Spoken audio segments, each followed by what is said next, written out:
Hello，大家好，我係 Lanfy。咁今日呢，我哋就嚟到咗呢個佛雲斯呢個小鎮呢度。咁佢呢度呢，就係有一個海岸啦，咁就好奇特嘅。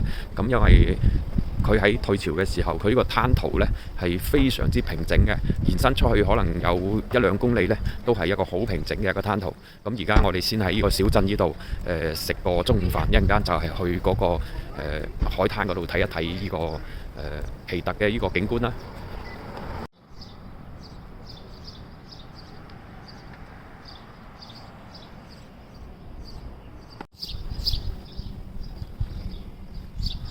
咁呢度呢，就係碼頭呢度一個用餐嘅一個餐廳，係食海鮮嘅。咁一陣間我哋睇下去邊度食。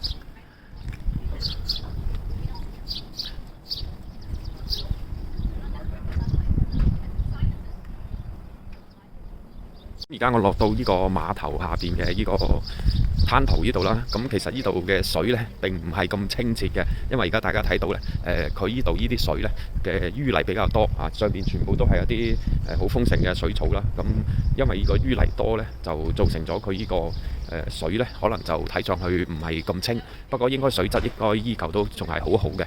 咁所以呢，總體嚟講呢，就唔似我哋加州嗰邊啲水呢，因為我哋嗰邊係沙為主，咁清澈嘅，所以呢個亦都係佢呢度一個特點嚟嘅。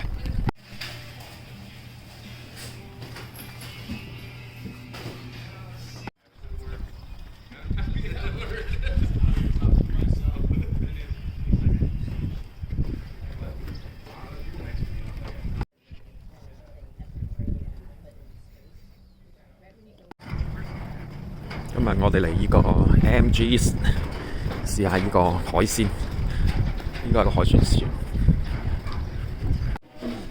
呢啲每一個食飯嘅地方有一個碌銀仔嘅，好多人。呢個係餐廳嘅 store，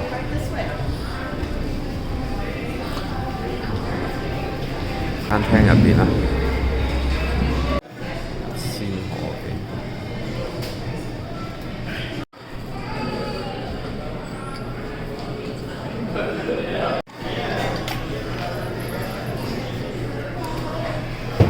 呢個係魚啊！